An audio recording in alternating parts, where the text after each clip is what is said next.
Hey, welcome back to another episode of Just Real Quick. I'm your host, Jefferson K. Rogers. In the studio today, I got with me my two partners, Mr. Jeff Fieldstead, Mr. Brandon Neal. We got some exciting stuff to cover with you today on branding and networking.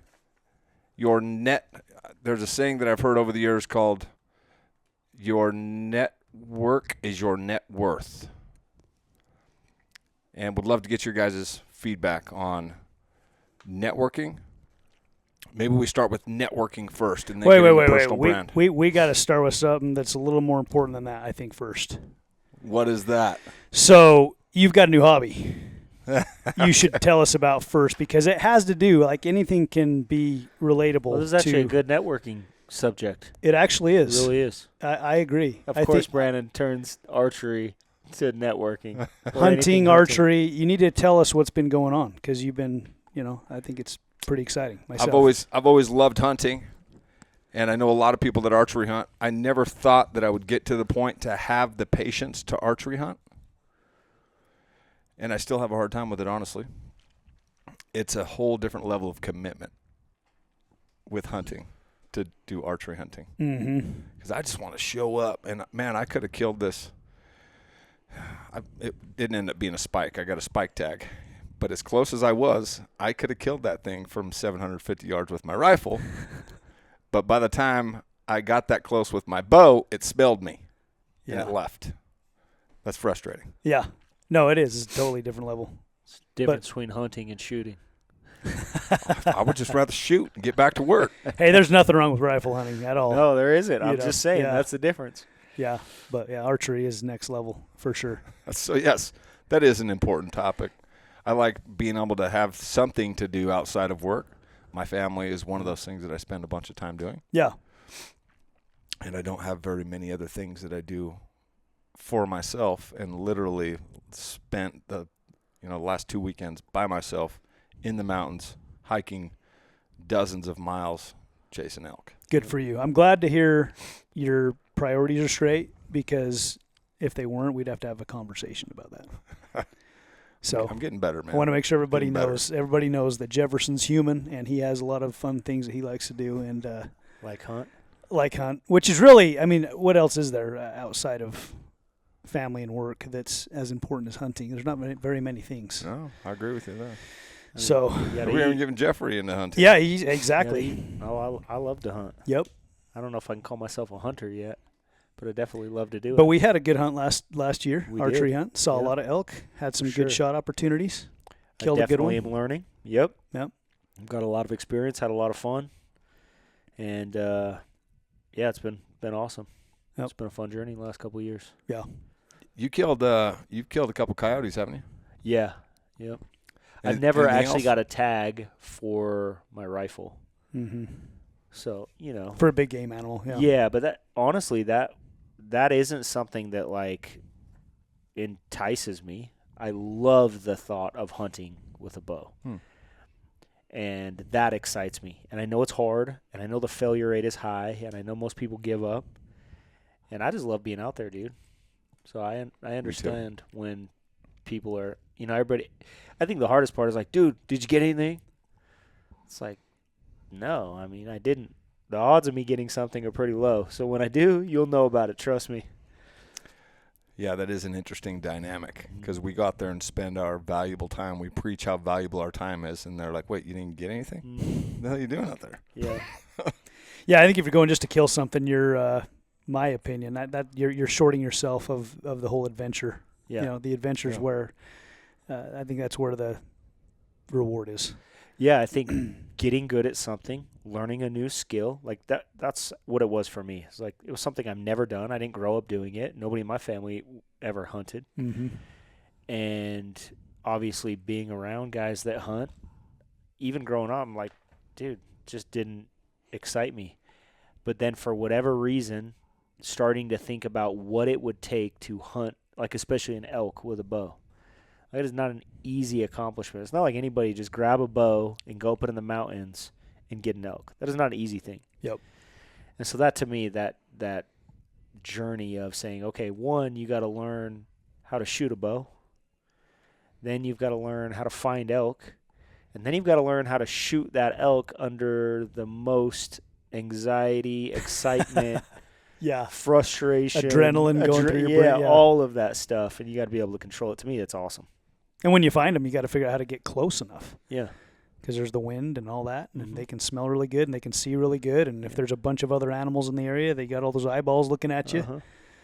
So it's just it's a good challenge, a good test of your skills and your patience and your abilities. And like you say, when you get nerved up, you can hit a target just great when you're just practicing, but get yourself in the real situation where you're shooting at an angle or the wind's blowing or it's cold. You never know how you're going to respond until you're under pressure. Mm-hmm. And I think that's to me, that's the exciting part of it. Same in business, right? It You totally never know how you're is. going to respond until you're under pressure.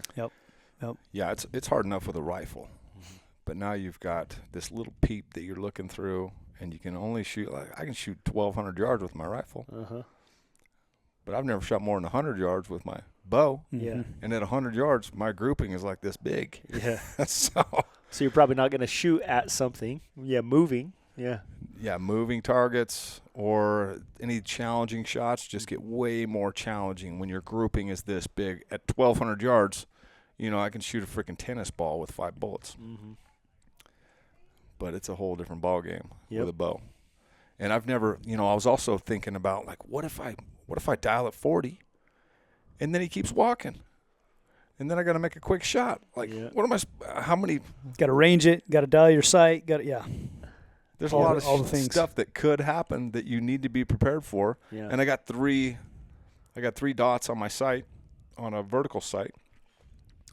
So I'm constantly trying to go through these motions of once I set it to the top, I got to do a quick glance at the next two just in case he keeps walking. Then I got an idea of where in between, or if it's right on the dot, if I need to make a quick on-the-fly decision. And it's like, I've been like practicing getting my rangefinder out, and it's not a smooth motion. It's not just like boom, boom. Mm-hmm. Yeah, Go. no, I always try to range a couple of like points, so I got a pretty good idea. I mean, If you it can. hasn't worked yet, but we'll see. Yeah, if you can. How many animals you killed with a bow so far? I've killed a few deer, a couple of elk, and like 5 bears, and like a couple coyotes. Yeah, a few things. How long you been hunting with a bow now? I did my first bow hunt, back when I was in high school. Never killed anything with a bow, and actually my first animal with a bow was a black bear. And that was back in like 2007 up in Canada. Wow. And that was a lot of fun. Anybody ever has an opportunity to go to Canada, we were on baited stands and bears everywhere. You get to watch all these bears come in and out of the baits and just kind of wait for a big mature bear to come in. And you're like within... From a tree stand? Yeah, I've done tree stand and then on the ground. I like being on the ground. Is like, to me, more fun. But tree stand's cool too.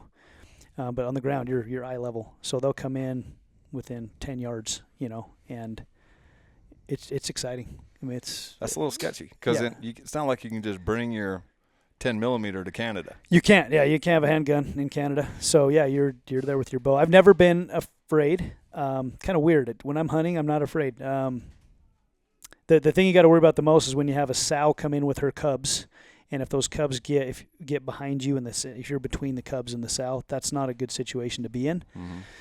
So I have been in a tree stand before where a cub climbs up the tree because they're curious, and they're these cute little fur balls, like loaves of bread, right? They're black, and they're just coming in. And they're just the cutest little thing. You just want to like pick them up, but so they're climbing up the tree stand. And I usually just get an arrow and just tap their nose to try to get them to stay below me, because if they get above you and mom's below you, well, mom could come up and So I did have that happen one time and was able to get the cub back down. So I was a little bit worried there. And then I had my buddy of mine. He was in a tree stand, and he got up in his stand. And he's sitting there waiting, and all these branches keep falling on his head. And he was eating some gummy bears, and all of a sudden he looks up, and there was a flipping bear in the tree the whole time. So no, yeah. So the bear didn't dare come down because he didn't even look. You're supposed to check your tree before you get up into the tree, right? Yeah. And he didn't check it. That's like Tree Stand 101. Yeah, no, true story. His name's Mark Cassavan. So he walked up there, and he sat there. He says, I was in the stand for like, 30, 40 minutes before I realized there was just stuff kept falling on my head. I couldn't figure it out. and there was a bear up there. That's funny. So he got down and let the bear get down. He's got it all on camera. It's pretty funny. But bear hunting is, I don't know, I love it. It's fun. Yeah, black bear hunting. One of these days, I'll do a brown bear hunt with a bow would be crazy cool. How do you get a brown bear tag? There's different ways. Like to get the big peninsula brown bears in Alaska, I think you can only get one tag every 5 years. So there are some you can purchase and buy, and then you have to wait. If you kill one, you have to wait 5 years before you can get another one. I think Kodiak Island, same type of situation. So that's Alaska, and then you can go to Russia. Russia's got some big brown bears, and you can just buy a tag there too. Jeez. And they're the big ones, those big monsters. Yeah, 10-footers. Yeah, I don't know if I'm trying to go to Russia right now. Maybe not the best place to go on a hunting trip. Right now. You've got a couple of trips out to Alaska. There was another big ram hunt that I saw you guys do out in Alaska, or your buddies did. Yeah, we got stuff going on all the time up there. But I went up there, killed a doll sheep. In Russia. Oh, in I Russia. Russia. Russia. Oh. Yeah. Those big. Wasn't that the? Oh, you mean the Marco Polos? The Yeah, Marco there's like- Polo. So those are in Tajikistan. Yeah. And anyway, all the stands. Kazakhstan. Oh, it wasn't Russia then. Right. Okay. Right. But that's a bucket list hunt. We need to do that one. Like I would I'm love to do I'm that serious. The It's Marco Polo. Marco Polo and ibex. How Yeah, much? ibex How would much be do they awesome. charge for that one? Ibex aren't bad. Ibex are like under 10 grand. Dude, have Right you seen around 10 ibex grand. horns? They're so cool. Probably. They just go right yeah, back. they're just like big. But Like, it's a big mountain animal. Yeah. Yeah. They're way cool. And there's different kind of ibex.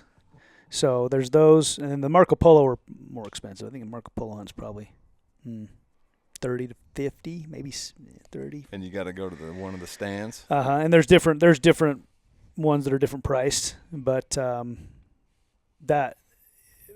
so my buddies who went over there, they said that you see so many animals. It's just like a crazy experience. You're at 16,000 feet. You're hunting way, way high up there. Wow. But to fly there, it takes a day to fly, day and a half to fly. You got to fly like into Russia, and then you fly there, and then there's like a 20-hour car ride on a dirt road. yeah. So 20 it's hours? 20 hours on a dirt road, something like that. But once you're Sounds there, like an adventure. but once you're there, it's like Sound animals. like someone needs a helicopter. That'd be cool. Yeah.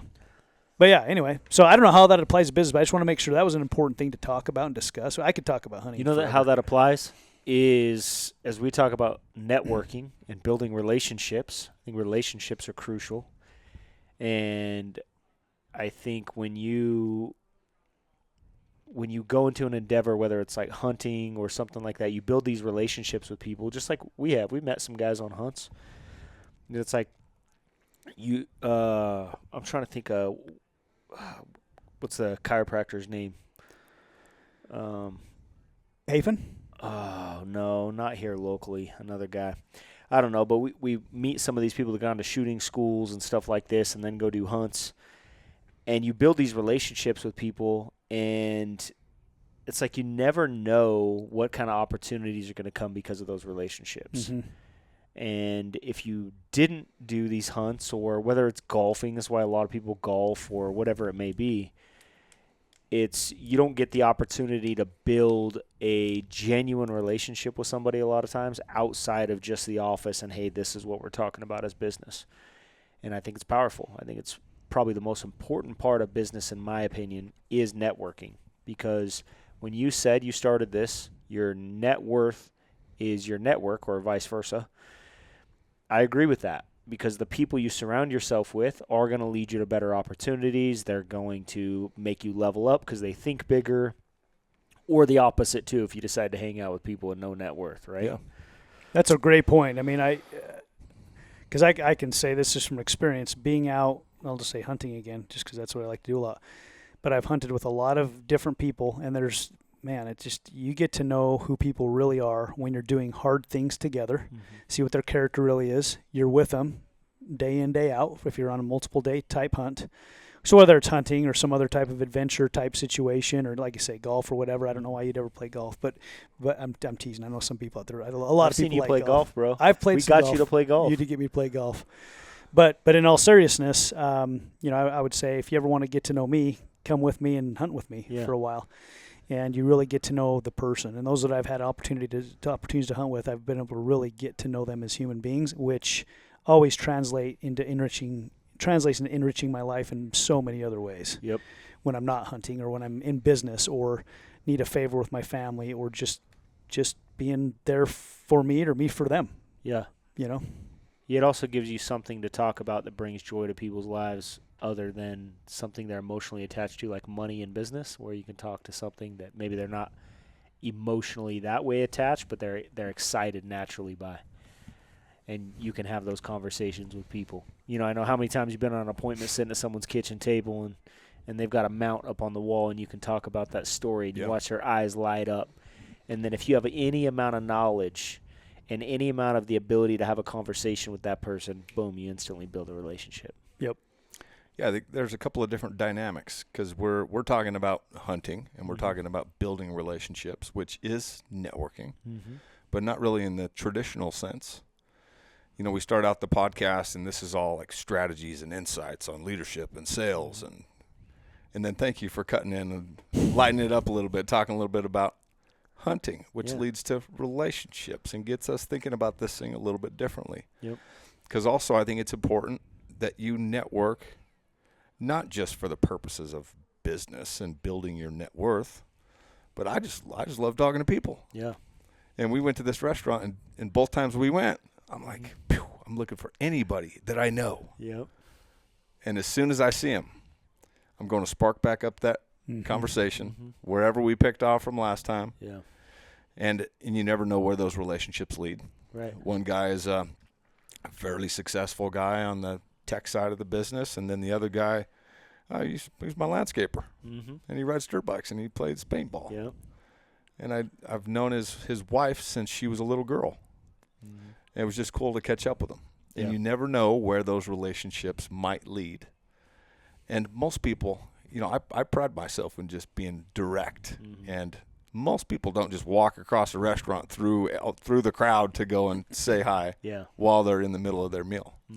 Something else I've seen you do, and you've talked about this a lot too, and I think it may be a change you've made later in your life, is we all go to certain places and we see somebody we think we might recognize, but we're not quite sure. And I think the tendency is sometimes to just kind of keep walking by. And what I've seen you do this a bunch is if you recognize them or think you recognize them, you'll just go up to them and say, "Hey, do I know you from somewhere?"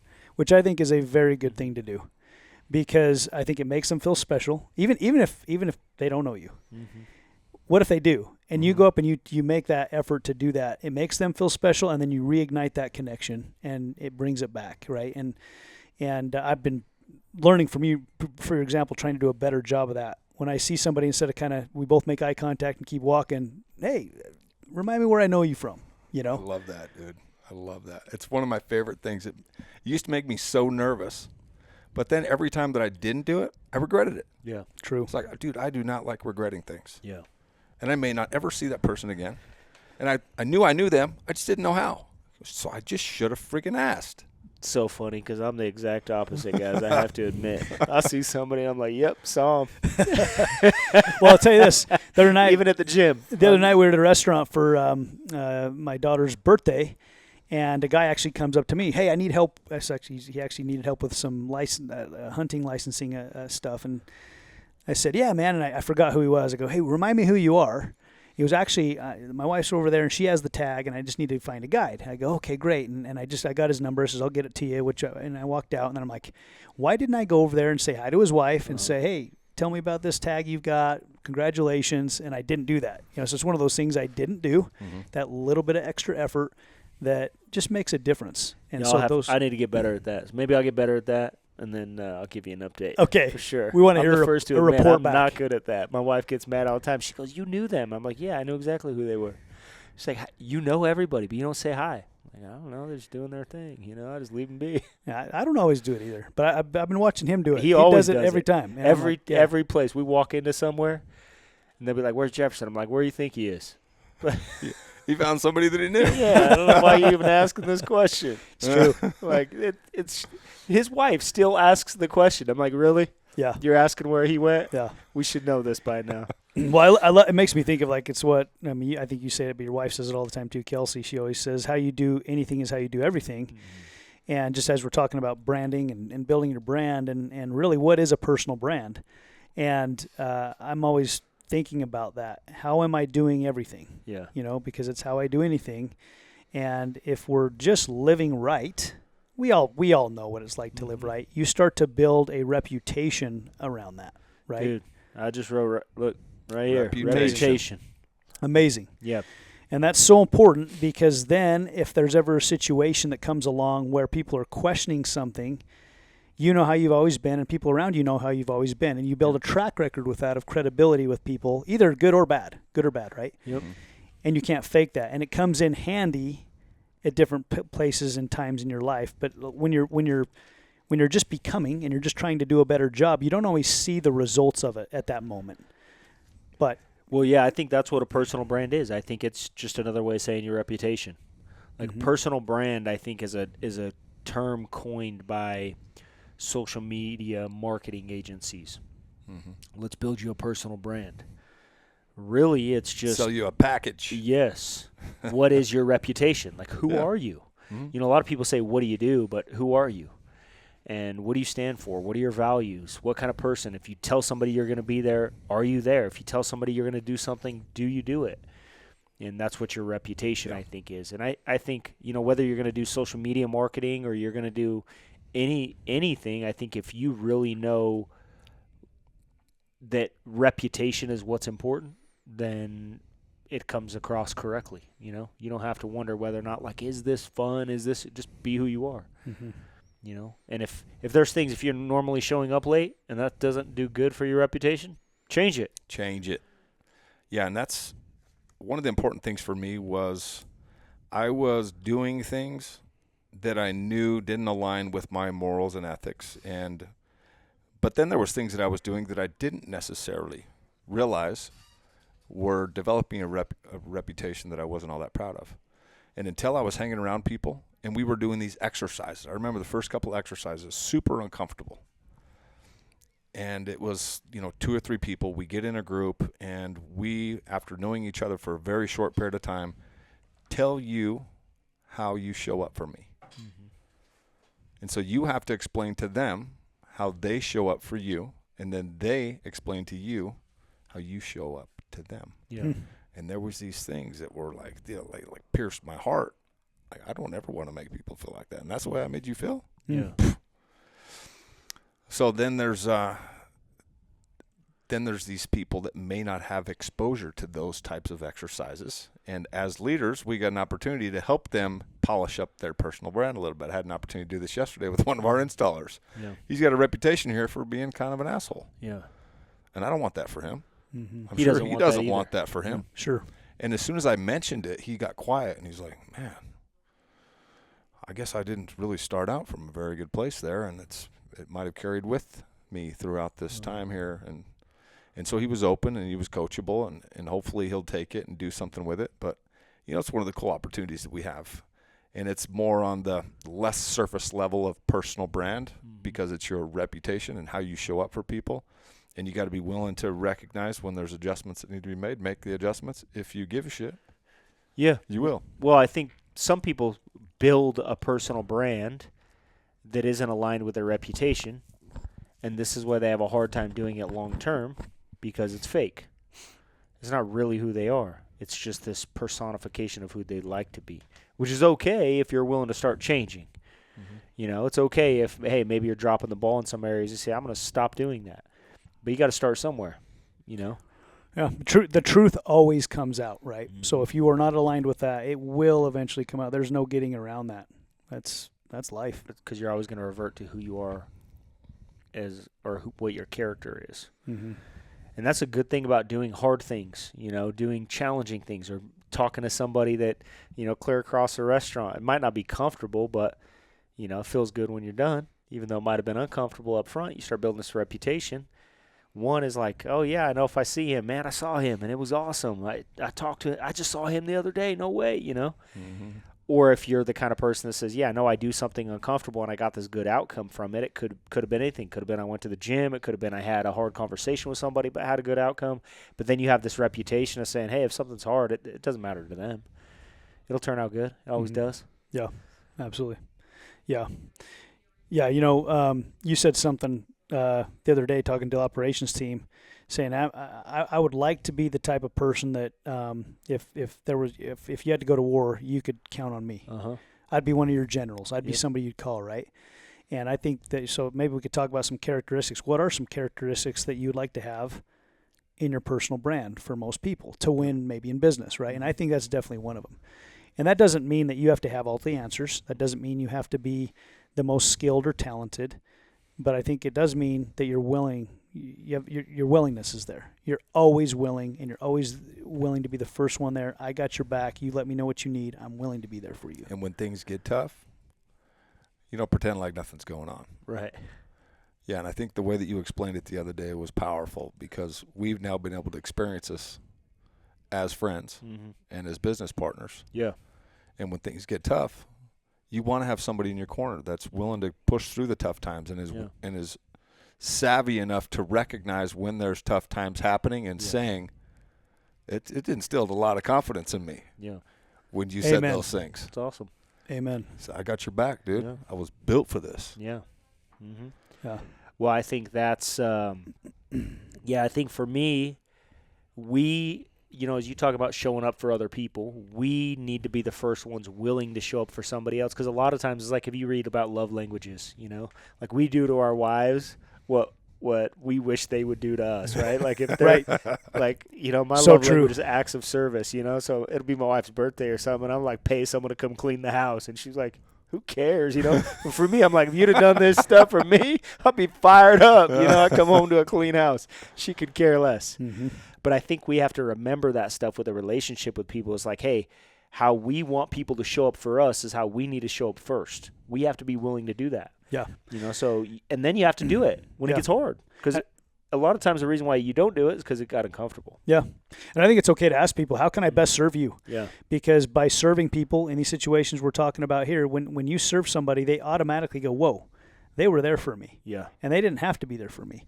And now down the road, when they need something, I'm there for them. Yep. And how many people can we have in this world that we could possibly serve? Because I look at it this way: I'm building an army of those around me every time I serve somebody. That's not my intention. My intention is to genuinely serve them. But I just know that if I'm there for them, either they're going to be there for me down the road, or I believe in the universe is going to or God's going to have someone else come in some way. Yeah, right. We talk about some people call that karma. Karma, right? Mm-hmm. Whatever you want to call it, both good and bad, right? Mm-hmm. So you do good, you serve good, the good's going to come back to you.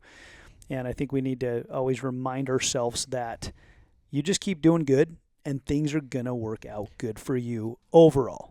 Well, challenges are still going to happen, but overall, even through the challenges, those challenges are going to teach you how to be better, and things are going to end up working out better. That's been my experience in life, anyway. Mm-hmm. Yeah.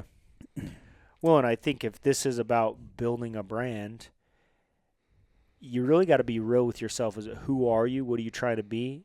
And know those core fundamental values that matter to you most. And you have to talk about them, because that's the only way you attract other people to those values. I think Jefferson does it. I've talked about this a lot. He has these sayings that he'll say all the time, and people just think, oh, Jefferson, I give him a hard time sometimes, like planting seeds and SOPs and stuff like this. And one day we came in, I told Kelsey, I go, really, those are his values. Like, he's speaking his values to everybody, and if people would hear them and they would respond that way, he would go, dang, thank you. But they're not hearing it like, hey, this is a value of mine that means a lot to me. Mm-hmm. So I actually think a lot of times people are telling you what's important to them, but then the question is, are we listening? And sometimes recognizing it. Yes. And sometimes are we doing that to ourselves? Like, what are the things that really matter to us?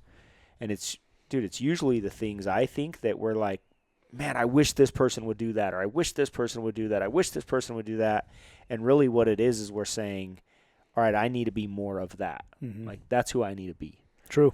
And I think if you can do those things, you build a brand around that, you attract people. Because sometimes people will build this thing based on somebody else's input. Like, hey, you should be more like this, or you should be more like this, you should be more like this. And then they attract those kind of people and are like, I don't even like these people. What? How come I don't like all the people around me? Well, maybe it's because you built a fake brand and you weren't real with who you were trying to attract and who you really want to be. And honestly, people get sucked into that because they're in it for the wrong reasons. Mm-hmm. They're trying to do it to make money. Mm-hmm. So instead of seeking to add value and to bring some purpose and fulfillment in your life, you're trying to make money. Mm-hmm. And then it's not authentic. Right. And it's very clear to me, at least, and for anybody that's savvy, to understand when somebody's being authentic. Yep. You can just feel it. Mm-hmm. And then you're attracting people that are inauthentic. Right. And then you're like, what did I create here? So the point of building the personal brand is to align with your morals and ethics and to attract people with similar values. And whether that is just to add value and it's educational type of platform, or it's, what we do is trying to promote JKR Windows and who we stand for and our mission and how we want to serve our people in our organization and our customers. Mm-hmm. Our brand is authentic. Yeah. We just are being who we are. Well, you know what I love about that? It's easy for us to make what for most people would be a hard choice at every moment because we know why we're doing it and we do it for the right reasons. So even for some people where they're like, I notice this all the time with our operations team, it's like, what should we do? We should do the right thing. It's pretty easy. Do the right thing. Move on. Mm-hmm. But isn't it interesting how many other places they've been where they have to question? And then they come here and still question, like, are they going to do the right thing? Yeah. It's like, we're going to do the right thing every time. Yeah. Yeah, there should never be a question. I don't Right. know why you're asking me. You already know what I'm going to say. Yeah. Right. And it's frustrating sometimes, but then, you sit back and think, why? Mm-hmm. And it's for those reasons, because most people just don't do the right thing. Right. And so they're used to people making exceptions and like, wow, are we going to cut some corners on this one? Mm-hmm. Nope. Not going to happen. Still not going to happen. Yeah. Yep. Yeah, So- I love that about our environment. Just you've got to be willing to perform at a high level, or at least your trajectory's got to be on their way to that high level. Mm-hmm. Otherwise, you're just not going to make it here. You're not going to be comfortable around here. And we have a lot of people join that aren't comfortable at first because I'm not comfortable here a lot of times, not because I love it here, because it stretches me, makes me grow working with you guys and working with our sales team and our operations team. And I know they're counting on me, and I know you're counting on me, and vice versa.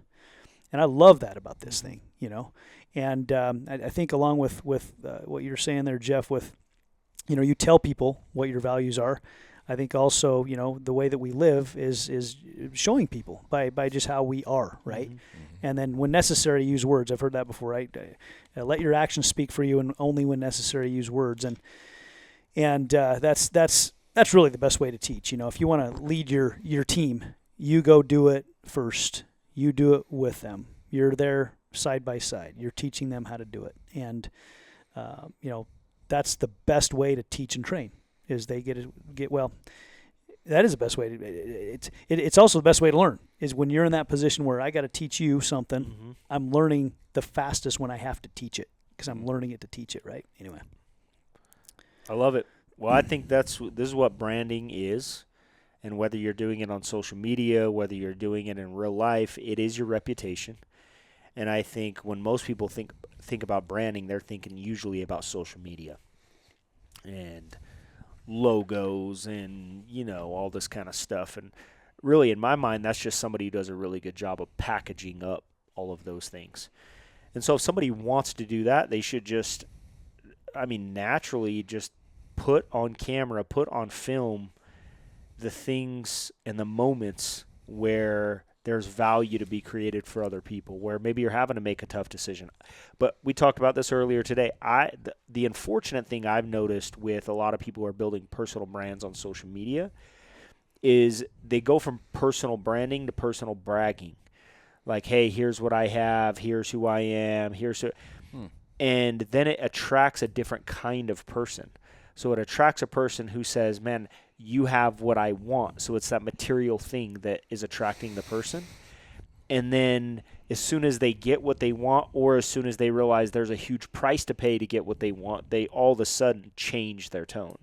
Yeah. Versus if somebody is being attracted to the message, attracted to the value, attracted to the morals and ethics, if they're attracted to those things, Well, that's great. A house or cars or whatever somebody's posting on social media, those are just a byproduct of doing the right thing anyway. And whether those come or not, there was fulfillment regardless. Yeah. Yeah, good. Yeah, a lot of people get sucked into that side of personal branding. And for me, it just comes naturally for me. I'm a person that wants to add value everywhere that I possibly can. And in our social media presence, both on the company side and on my personal side, it's all about adding perspective and educating and helping somebody maybe see something in themselves that they might not have seen had they not been exposed to this type of content. Right. So that type of content also appeals to me. But then there's a bunch of entertaining stuff that people get into. You want to build that kind of personal brand and you want to go down that path. You're going to attract a certain kind of people. Yeah. This podcast is about building value, offering strategies and insights that are going to help you on your leadership and your personal journey to make a bigger impact in your family's life and in everybody in your circle. Mm-hmm. And when we talk about reputation and building a personal brand, both on social media and in your inner circles, we take that seriously for ourselves, and we live it. We want to be a good example and have a reputation that other people can emulate. So, if you're listening to this, you wouldn't be able to see, but these two gentlemen sitting next to me are in great shape. They have great morals and ethics and values, and they eat, sleep, and breathe these things on a daily basis. And anybody from the outside looking in can get a pretty good idea in a short period of time, if they're around you guys, about the personal brand that you guys, whether or not you were intentional of building it or not, which I know you have been, is a great example for other people to live by. Well, thank you, bro. I appreciate that. Amen. And you Feel as the well. same about you. Yep. I think that's why we all work so well together. Well, I think it's a good thing we should all be asking is what do we want people to see us as? How do we want to be seen by others? Now, on one hand, you don't care about what others think about you, but on the other hand, you do. If it was your funeral. Here's how I put that. Yep. I genuinely don't care what other people think about me, but I do care how I make other people feel. Mm-hmm. Like it matters to me when somebody leaves a room, they feel better. Now, what they think about me is irrelevant, but how they feel, yeah. And if I can influence that, that absolutely matters to me. And if they really knew your heart and they really knew you, how would they feel about you? Yeah. That's a question too, because sometimes people don't always agree with everything I do, and I go, yep, they just don't know me. They don't know what I'm really trying to do, and I think that takes a lot of work to get to that place, because we're all human and we all have a tendency to have our self-doubts. But when you know in your core of core you're truly doing the right things, then when those situations happen, you have the ability to say, they just don't know me. If they knew me, they would know. They would know, who I am and what I'm trying to do here, and they would understand. Yeah, it's a whole nother conversation there, because some people just don't care to know. They've got their own agenda. Yep. And sometimes having this strong of morals and ethics and values and habits and discipline is threatening. Yeah. A lot of times. I would say to a lot of people. Mm-hmm.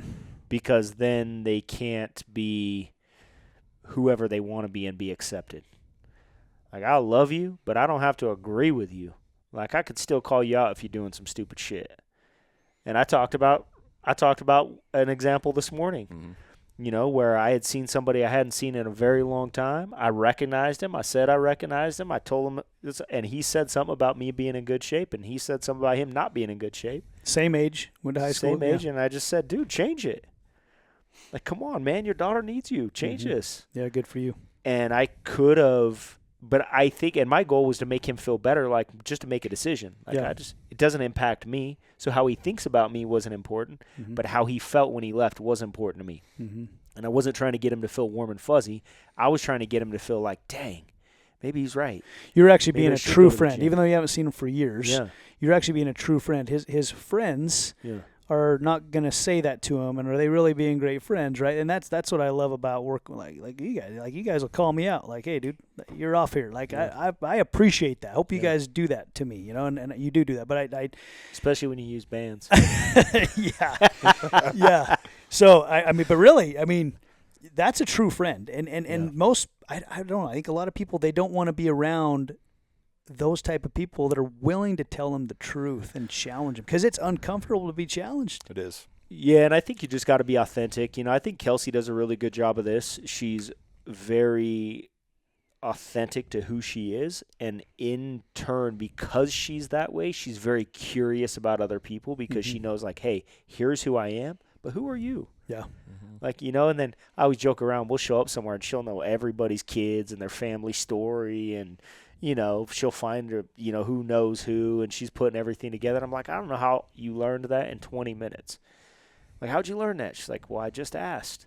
She genuinely wants to know. Yeah, she's good at it. She remembers. Yeah. If she interested. Yes, if she didn't want to know, she wouldn't remember. So I think that's another thing where a lot of times where people will ask the questions because they'll network. Hey, so tell me about yourself. What do you do? And then they leave. It's just going because they're not really interested. They're thinking about the next question. Conversation. Yeah. But your wife is interested, and she absorbs that information on another level because she's like emotionally tied to it. Yeah. So that's another, I would say it's a nugget to be intentional about when you are networking. Is, man, it's like a superpower to go in and be able to ask these questions and be present and actually give a shit what the answers are, and not just be talking. Yep. Talking to hear yourself talk. Well, dude, she'll remember, it'll be an acquaintance. It'll be somebody we've met twice, and she'll remember their kids' birthdays. And she'll see him. She'll be like, isn't your kid's birthday coming up soon? I'm like, oh, yeah, it's next weekend, I'm like, how in the world did you remember that? That's Lexi. Lexi knows everybody's birthday. Yeah, it's crazy to me. And it makes them feel like she cares, It does. I need to do a better special job skill. of that, for sure. Yeah, I could do a better job. But, I forget my own birthday, so that's a little challenging. It's like, to me, it just gets in the way. Then people really know you care, bro. Yeah, for real. So it's interesting. But I do think it teaches me a lot when you're networking and you're asking questions. Like, ask a question and then listen and care about the answer, not already having another question teed up. I actually think a lot of times people do this in sales, where they'll ask a question because they know they're trying to overcome an objection. And instead of actually trying to provide a solution and offer the customer value, they're just asking a question, trying to get to the close. And then they said everything right, and they get to the end, and they're like, man, I didn't close. I did everything. And you're like, well, you should have said this, should have said this. And like, I did say that. And I was like, oh, well, how you said it and the way you listened is totally different, because you were doing it. You asked the question, which was the right question, but you already had the next question teed up in your mind, and the customer could feel that all you cared about was getting to the close, not actually caring about listening to them and how you can provide value. What's the book that mentions if you want to be somebody who's known as interesting, be interested? I can't remember. Remember that Yeah, phrase, though? Absolutely. I definitely. Not skill with I've heard people? it a lot. Is I think It might be Les Giblin skills with people. No, I was thinking. But it might be Dale Dale Or Carnegie. How to Win Friends. How to Win Friends. I think and it was Influence How to Win People. Friends. Yeah. One of those two. But it's like a superpower, Uh-huh. because most people that are not being intentional, they're just asking questions to make conversation. But the pros, they'll remember these details, and they'll remember your name. And just something as small as remembering somebody's names, it's uncommon. It is. And if you can use their name right after you just met them, they'll remember that about you. Yes. It's crazy how often people remember that about me. Yeah. They don't remember anything else about me, but they said, I remember you because the first time I met you, you remembered my name. Yeah. Yeah. I was like, oh. That is big. I mean, It's just so unique. Yeah, it's one of my biggest, I've seen a meme that says that one of my biggest weaknesses is once someone tells me their name, I forget their name right away. Right? It's like something like that, because it is so common. And I do You're it all the time. trying so hard that it doesn't stick. Yeah, it is crazy. But yeah, I think if you just genuinely listen, you don't have to worry about what to say next. It becomes natural. But like you say, if you're just trying to think about the next thing you got to say, you're not listening. It's also this, dude. A lot of times people are so selfish that they just want to shove down their goal to somebody else's throat. Like, hey, I'm trying to sell you this, or I'm trying to get this out of you, or I'm trying to, they have this ulterior motive. versus somebody who actually has true value because they become valuable, whether it's through wisdom or knowledge or experience, or they actually have a tool or they have a product or a service that can actually help somebody. When you actually become that person, you have the ability to listen, because then you're really asking questions to determine, I wonder if there's somewhere I could help. Where I think a lot of amateurs, in a lot of ways, they don't really know how they can help.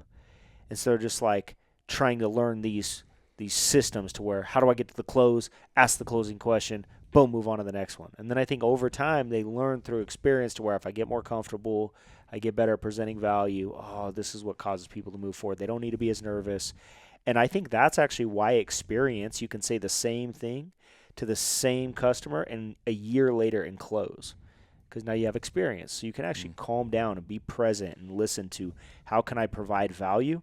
And just the change in energy of how I can provide value changes the way it comes out, even if the words are exactly the same. Mm-hmm. Yep. Yeah, I noticed that firsthand. Because we have a script, and I was using the script. But until I was savvy enough and I had internalized it and it was coming out in a way where I was actually gathering information instead of just sharing information. Yep. It was the same exact information, completely different outcomes. Mm-hmm.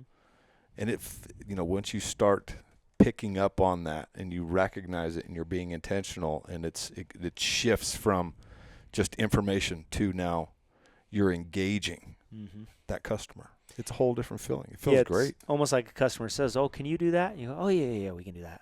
Versus, "Can you do that?" Yes, we can do that. Absolutely. In fact, it's going to be incredible. Mm-hmm. Just the difference. It's the same. It's the same response, but one of them matters more. It means more, and it comes from a place of confidence, and they can just feel it.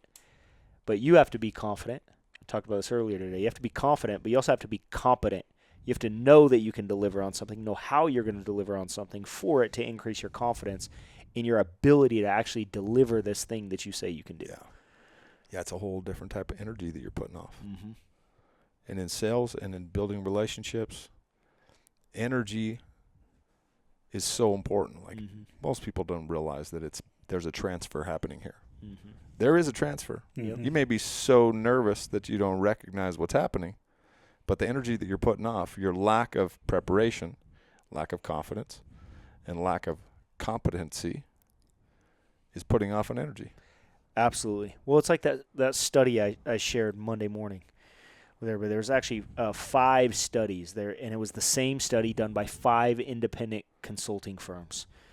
And of the 5 studies, one was on child and adolescence, one was on child education, another one was on students, another one was in the workplace, and then the other one was between adult relationships. So they gave the same exact study to 5 independent consulting firms with a different subset of people. And it was a performance study. And the performance study was designed to say, okay, if I take, and what they found was if you sit within 25 feet of somebody, and this performer is a high performer, that person within 25 feet will increase their productivity 25%. That's that energy. 25%. That's the energy. The BDE. Think about this. There you go, right? Think about this.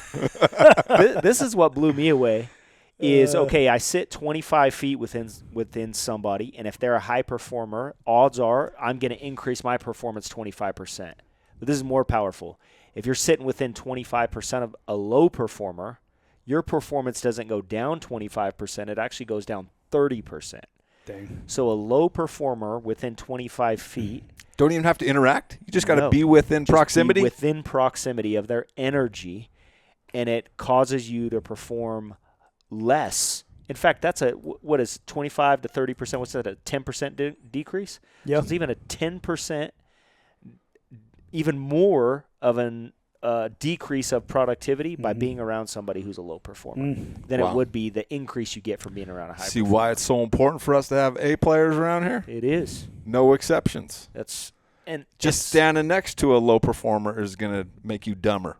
It's also why I think that people who will make exceptions on their values, or people who don't know what their values are yet and it makes them uncomfortable, they they feel that energy and like, man, I'm going to have to level up to stay around these people. And I don't know if I'm willing to do that. Just by standing next to somebody. Right. I talked about this the other day where Bill Whittle used to always tell me about feeding the sheep or shooting the goat. Yeah. You heard this, right? Yep.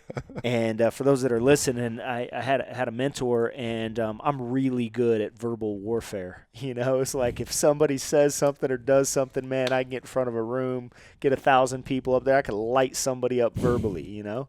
And I don't mean cussing or whatever. I just mean on training why what they did was wrong. And I would do that. And he would say, you know, he told me one time he saw me do it in my office. And he said, you know, I used to be really good at that too. And he said, but the problem is you're shooting the goat. And I'm like, what do you mean shooting the goat?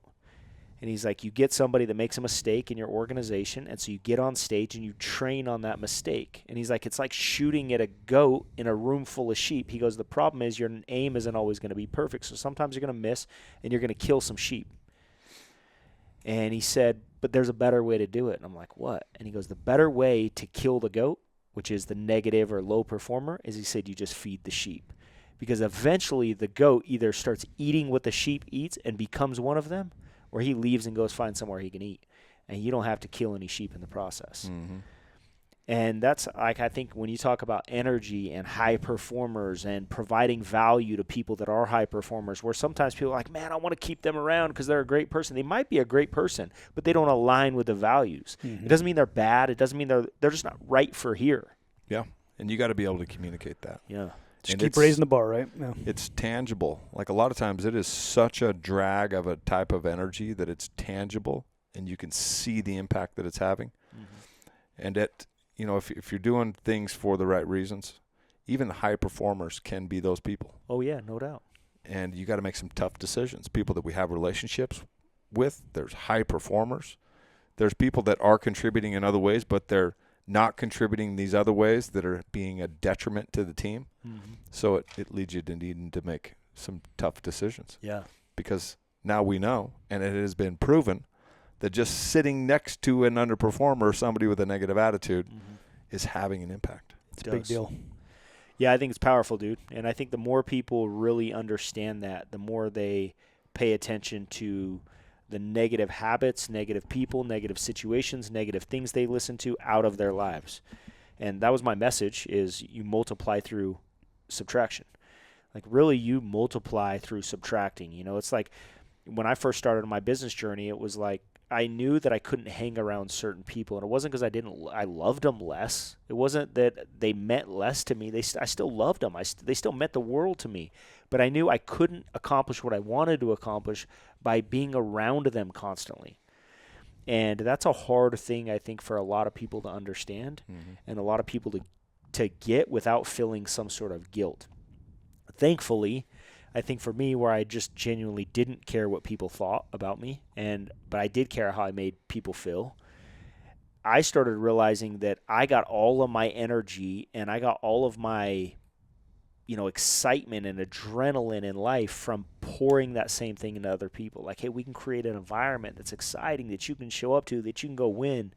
It's okay. You don't have to worry about that. I understand maybe you had to subtract some things out of your life, I don't think we actually get rid of habits. I think we replace them with something different. Mm-hmm. If you have an addictive personality, you don't stop having an addictive personality. I think we're all addictive, by the way, but you replace it with something, and hopefully a positive thing. So I think that these are things that if someone, we're talking about, we started with building a brand and networking with people, but as you're networking, as you're building a brand, who do you want to be known as? What is your reputation? Mm-hmm. What kind of people do you want to attract? What is your brand? Because the people you attract, the people you surround yourself with, whether you like it or not, that's who you're going to become known as. Yes, sir. That's a great place to wrap this thing up. Networking and personal brand turned into a fun conversation today. And what kind of person do you want to be known as? I think that's the biggest takeaway for me is reputation. Either one is helping you develop a reputation. You're building a personal brand, which is a reputation. When you're becoming somebody who does network